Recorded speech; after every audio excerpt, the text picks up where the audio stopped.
बृहन्मुंबई महानगरपालिका शिक्षण विभाग आयोजित स्टेट वाईड ऑनलाईन एज्युकेशन शाळा बंद पण शिक्षण सुरू या उपक्रमाअंतर्गत मी सीएनओ वृषाली काडे पुनश्च एकदा आपले हार्दिक स्वागत करते. बाळांनो, आता आपली दुसरी तासिका आहे हिंदी आणि ही तासिका घेत आहेत विनोद कुमार सिंग सर. त्यांचे आपण हार्दिक स्वागत करूया. सर मैं अभी मेरी इंट्रो शेयर कर रही हूँ. हाँ मैडम.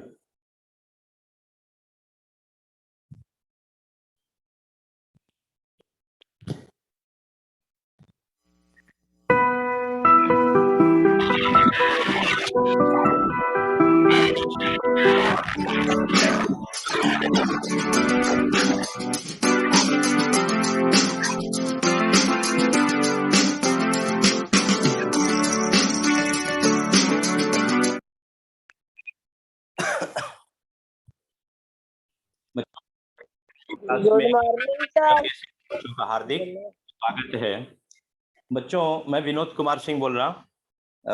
आज एक कविता हम सुनाने वाले हैं आपको, तो आप लोग ध्यान से सुनिए कविता को. उसके बाद मैं एक छोटा सा प्रश्न पूछूंगा. कविता छोटी है, बहुत ध्यान से सुनिए. मछली जी पानी है, हाथ लगाओ डर जाएगी, बाहर निकालो मर जाएगी. आप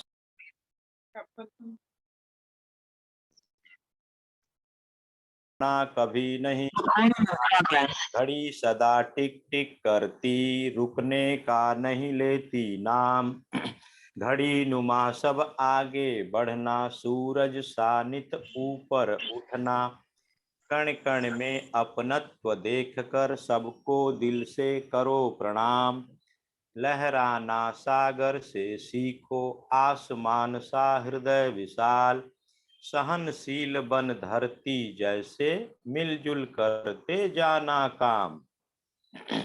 जो चलता वह आगे बढ़ता, मेहनत कर पाता पदनाम. माँ जैसी हो मीठी बोली, मन में सच्चे उच्च विचार. अपने जैसा सबको जानो, सेवा का कर लो सुविचार. जीवन है चलने का नाम, करना कभी नहीं विश्राम. बच्चों, आप सब लोग ने कविता ध्यानपूर्वक सुन लिया होगा.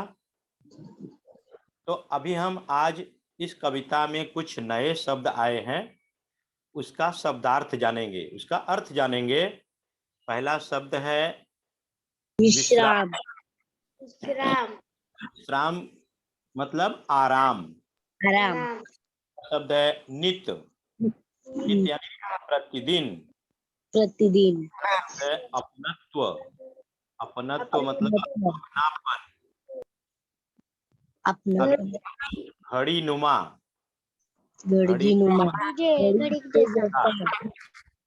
अगला शब्द है प्रणाम. नमस्ते. नमस्ते. बहुत बड़ा.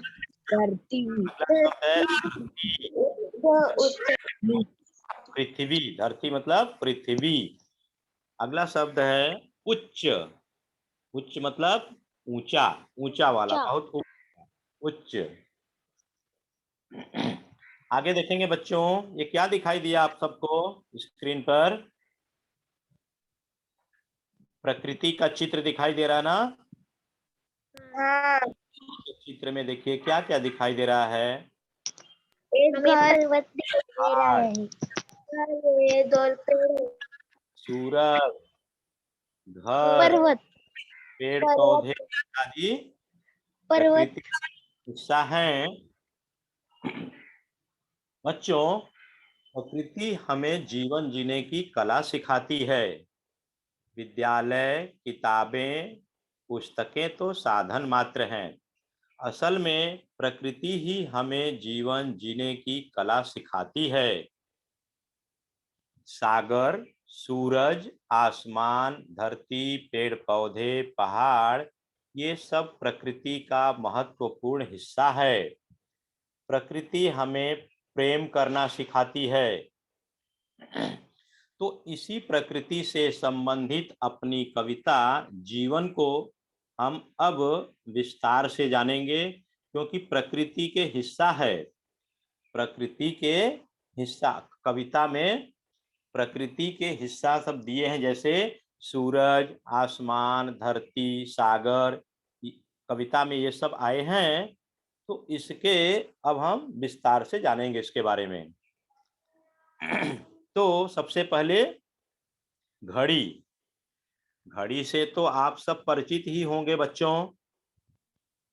घड़ी कई प्रकार की होती है। कोई बताएगा घड़ी कितने प्रकार की होती है बच्चों?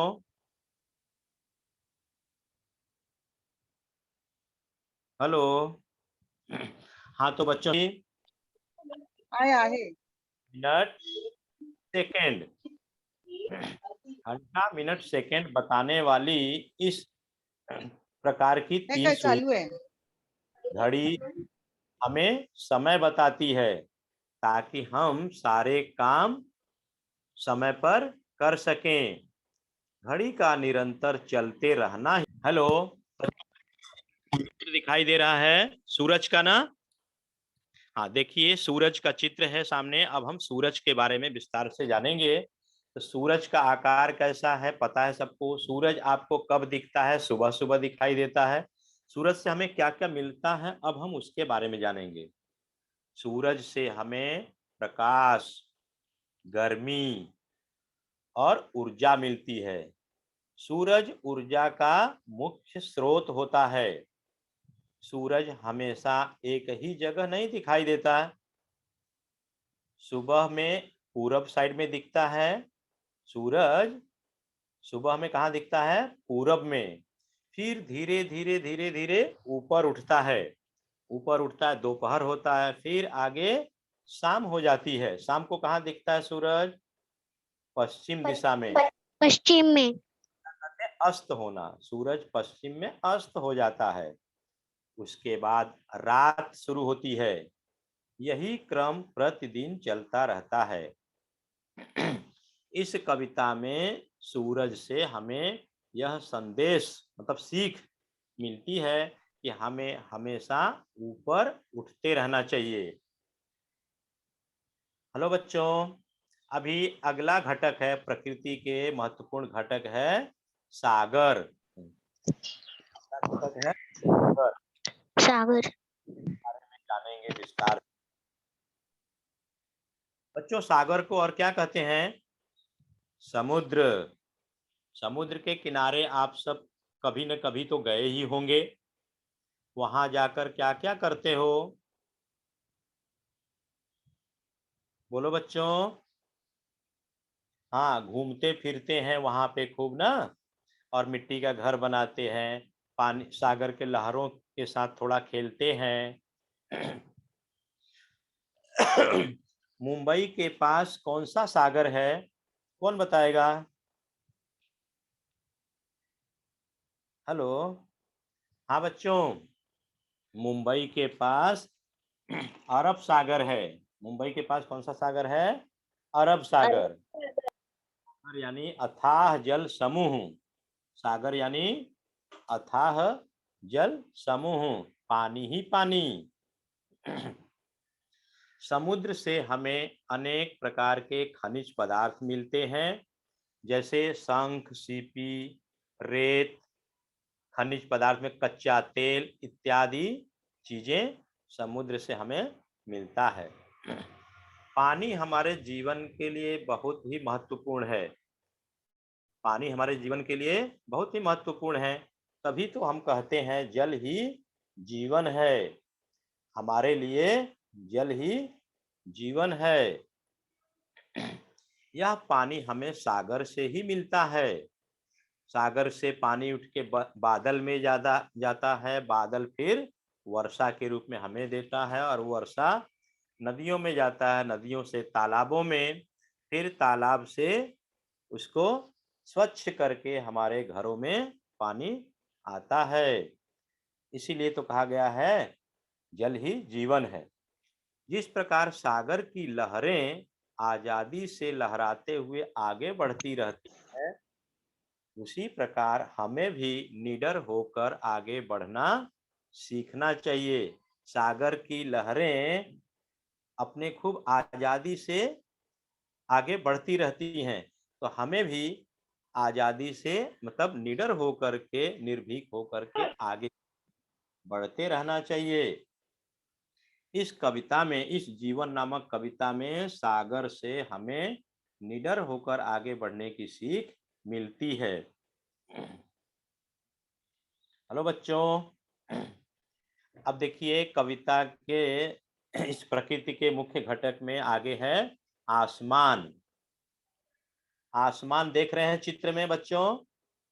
आसमान, सर बादल। आसमान का कौन सा कलर होता है, रंग? नीला नीला हाँ बच्चों, आसमान का रंग नीला होता है। बरोबर और बोलेले कहाँ होता है? ऊपर। आसमान कहाँ होता है? ऊपर। उसका रंग क्या है? नीला। नीला और क्या क्या दिखाई देता है, कोई बताएगा बच्चों? ढग बादल बादल आसमान में बादल सूरज, चंद्रमा सूर्य और उगते हुए पंछी भी हमें सूर्य दिखाई देता है। क्या दिखाई देता है? इंद्रधनुष। आसमान में कभी देख, चांदनी सर चांदनी चंद्र कभी हमेशा चंद्र नहीं देता है। और सूर्य आसमान कितना बड़ा होता है? क्या हम आसमान को माप सकते हैं? नहीं। नहीं आसमान बहुत बड़ा होता है, बहुत विशाल, बहुत विशाल होता है, जिसका आदि और अंत नहीं होता है। हम उनको, आसमान को माप नहीं सकते हैं, इसलिए कहते हैं आसमान बहुत विशाल होता है। विशाल का मतलब बहुत बड़ा, जिसे हम माप ही नहीं सकते। आसमान का आदि अंत नहीं होता है, हमें दिखाई नहीं देता है। ये विशाल आसमान अपनी सोच और हृदय को भी विशाल मतलब बड़ा रखने का संदेश देता है। आसमान को देख करके हम क्या सीख सकते हैं कि हम आसमान जैसा अपना हृदय रखें, बड़ा, सबके लिए अपना हृदय बहुत बड़ा रखें। बच्चों, आसमान के बारे में हम जानकारी प्राप्त किए। अभी अगला प्रकृति के घटक है धरती। देख रहे धरती हैं सब लोग? हाँ हाँ बच्चों, हाँ सर दिखाई दे रहा है? हाँ सर जमीन, पेड़ पौधे, घर, खेत, दिखाई दे रहा ना? तो हम सब बच्चों, हम सब कहाँ रहते हैं? धरती धरती। पर धरती पर रहते हैं हम सब धरती पर रहते हैं हम सब धरती को भी अपनी माँ की तरह मानते हैं।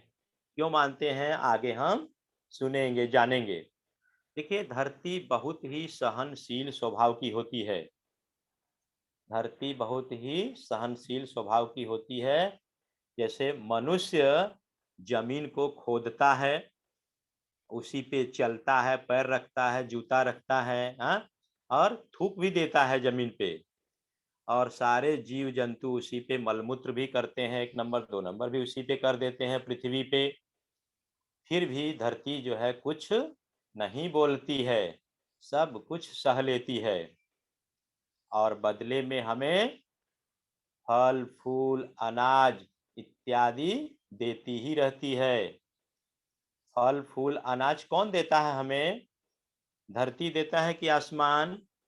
धरती धर हाँ, तो बच्चों, धरती होती है, वह कभी किसी से भेदभाव नहीं करती, सबको समान दृष्टि से देखती है। जमीन के ऊपर कोई भी चलता है तो धरती कभी बोलती है कि तुम हमारे दुश्मन हो, नहीं चलो, हमारे ऊपर पैर मत रखो। ऐसा कभी नहीं कहती है। मतलब धरती बहुत सहनशील है। जिस प्रकार धरती को अपनी सहनशीलता के कारण माँ का पद मिला है, उसी प्रकार हमें भी दूसरों में दोष न देखकर सहनशील बने रहना चाहिए। तभी हम ऊंचे पद और नाम को प्राप्त कर पाएंगे। पद और नाम समझ रहे हैं बच्चों? पोस्ट, यश, हिम, हाँ, ये तभी प्राप्त होगा जब हम सहनशील बने रहेंगे। मिलजुल कर रहने से ही पद और यश की प्राप्ति होती है। कैसे रहेंगे? आपस में मिलजुल के रहना चाहिए हमें। मिलजुल के रहेंगे तभी हमें यश प्राप्त होगा। हमें यह विचार करना चाहिए कि मुझे लोगों की आवश्यकता है, वैसे ही उन्हें भी मेरी आवश्यकता होती है। यह सेवा भाव मन में रखकर जीवन जीना चाहिए। हमें कई मौके पे लोगों की जरूरत पड़ती है कि नहीं? तो लोगों को भी जरूरत होती है, तो हमें भी उनके मदद करना चाहिए। तो यह सेवा भाव मन में रखकर ही हमें जीवन जीना चाहिए। बच्चों, अगला घटक है माँ। माँ देखिए प्रकृति का मुख्य घटक है। अगर माँ नहीं हो तो हम सब कहाँ से होंगे, है ना? तो बच्चों माँ के बारे में समझिए। बच्चों माँ के बारे में तो कहना ही क्या, वह तो त्याग, सेवा, प्रेम इत्यादि गुणों की भंडार होती है। माँ अपने बच्चों के लिए क्या कुछ नहीं करती, यहाँ तक कि माँ अपने बच्चों के लिए अपना जीवन भी बलिदान कर सकती है। माँ की बोली हमेशा मीठी होती है। वह बच्चों में कभी भेदभाव या दोष नहीं देखती और ना ही उन्हें कड़ी सजा देती है। बच्चों माँ जो है अपनी बच्चों को कभी बहुत कड़ी सजा नहीं देती है। किसी ने माँ के बारे में क्या खूब कहा है, बहुत अच्छी बात कही है किसी ने। ध्यान देकर सुनिए। होठों पर उसके कभी बद्दुआ नहीं होती, होठों पर उसके कभी बद्दुआ नहीं होती। एक माँ ही है जो कभी खफा नहीं होती। फिर से एक बार ध्यान दीजिए। होठों पर उसके कभी बद्दुआ नहीं होती, एक माँ ही है जो कभी खफा नहीं होती। प्यारे बच्चों, माँ बेटे के लिए बहुत ही शुभ होती है, हमेशा शुभकामना देती रहती है। इसलिए बच्चों अपनी माँ का कभी दिल नहीं दुखाना चाहिए। उनका हमेशा कहना मानना चाहिए और उनकी सेवा करते रहना चाहिए। मतलब माँ का आज्ञा पालन करना चाहिए। कविता में आया है माँ की बोली बहुत मीठी होती है, कोयल से भी मीठी बोली माँ की होती है। इसलिए माँ के बारे में कभी बुरा विचार नहीं लाना चाहिए। ठीक है बच्चों? हेलो बच्चों, तो अभी देखिए हम पूरा पाठ समझ गए होंगे आप सब लोग। तो अभी पाठ के बारे में कुछ हम प्रश्न पूछेंगे। स्वाध्याय के कुछ प्रश्न पूछेंगे, उनका आप सबको जवाब देना है। बच्चों देखिए निम्नलिखित प्रश्नों के उत्तर दो। पहला प्रश्न है, हमें किसके जैसा सहनशील बनना चाहिए? इसके चार उत्तर धरती जैसा। सही है। धरती चार जैसा। सही उत्तर आप सबको देना है। तो प्रश्न फिर से देखेंगे। हमें किसके जैसा सहनशील बनना चाहिए? ए जल, बी घड़ी, सी सागर, डी धरती। बताओ बच्चों कौन धरती। सा धरती। सही? धरती। डी धरती, बहुत सही, गुड, वेरी गुड, बहुत अच्छे बच्चे। हाँ, अब अगला प्रश्न देखेंगे हम। दूसरा प्रश्न, हमें किसके जैसा ऊपर उठना चाहिए? हमें किसके जैसा ऊपर उठना चाहिए? इसके 4 उत्तर दिए हैं। 4 उत्तर में से एक उत्तर सही है और वो सही उत्तर आपको देना है। पहला है ए चंद्रमा, बी सूरज, सी नदी, डी तारे।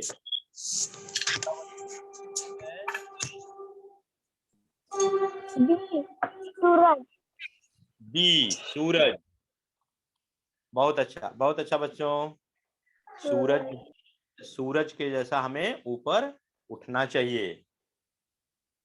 अगला प्रश्न है अपना हृदय मतलब दिल, अपना हृदय कैसा होना चाहिए? इसके 4 उत्तर दिए हैं। पहला आसमान जैसा विशाल, पानी जैसा, घड़ी जैसा, पृथ्वी जैसा। आसमान जैसा। कौन सा उत्तर सही है? आसमान जैसा विशाल। बहुत अच्छे बच्चे हैं, जवाब दे रहे हैं। बहुत बढ़िया, वेरी गुड। अभी नेक्स्ट क्वेश्चन बच्चों देखो, जीवन किसका नाम है? जीवन किसका नाम है? 4 उत्तर, ए रुकने का, बी चलने का, सी सोने का, डी आराम करने का। चलने का। चलने का। चलने का। जीवन किसका नाम है? चलने का। अगला क्वेश्चन देखो बच्चों, अब अगला आया एक नया क्वेश्चन है, विरुद्धार्थी शब्द। विरुद्धार्थी शब्द समझते हैं? यस। इन्हें और एक शब्द कहते हैं बच्चों, विलोम शब्द, मतलब उल्टा। विरुद्धार्थी शब्द यानी उल्टा। देखिए उदाहरण देखिए, पहला है ऊपर। ऊपर का विरुद्धार्थी शब्द क्या होगा? बोलो बच्चों। नीचे। बहुत अच्छा। ऊपर का विरुद्धार्थी शब्द नीचे। दूसरा चलना। रुकना। रुकना। विरुद्धार्थी शब्द क्या है? रुकना। तीसरा आगे। पीछे। आगे पीछे। का पीछे, वेरी गुड। नेक्स्ट मीठी। कड़वी। कड़वी, वेरी गुड। अगला है विशाल। विशाल शब्द आते बताओ बच्चों। लघु। लघु, छोटा। विशाल मतलब बहुत बड़ा, लघु मतलब छोटा। तो ये रहा बच्चों विरुद्धार्थी शब्द। विरुद्धार्थी शब्द के बारे में जान गए सब लोग? हाँ। बोलो बच्चों, आगे बढ़ें। हाँ सर। हाँ। बच्चों अभी ये पाठ जो है समाप्त हुआ, पूरा पाठ, ये कविता। कविता का क्या नाम था बच्चों? जीवन। जीवन। जीवन हम लोग अच्छे से पढ़े, आप सबने खूब अच्छा जवाब दिया, बहुत बढ़िया। लेकिन अब आगे देखिए, गृह कार्य, होमवर्क। होमवर्क क्या है, मैं पढ़ रहा हूं, आप लोग ध्यान दीजिए। पाठ 2 जीवन, इस कविता को याद करो तथा अपनी कॉपी में सुंदर अक्षरों में लिखो।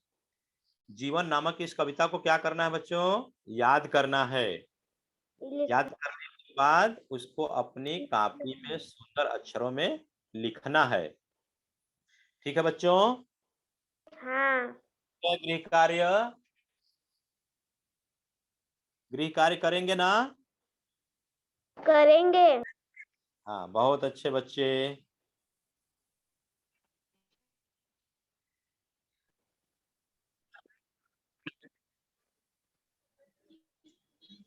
हेलो बच्चों, आज के इस क्लास में आप सब बहुत अच्छा जवाब दिए, इसके लिए बहुत बहुत धन्यवाद बच्चों।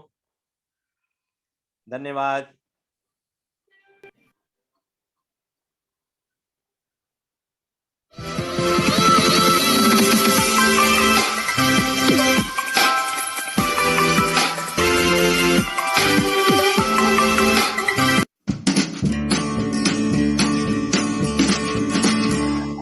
लीव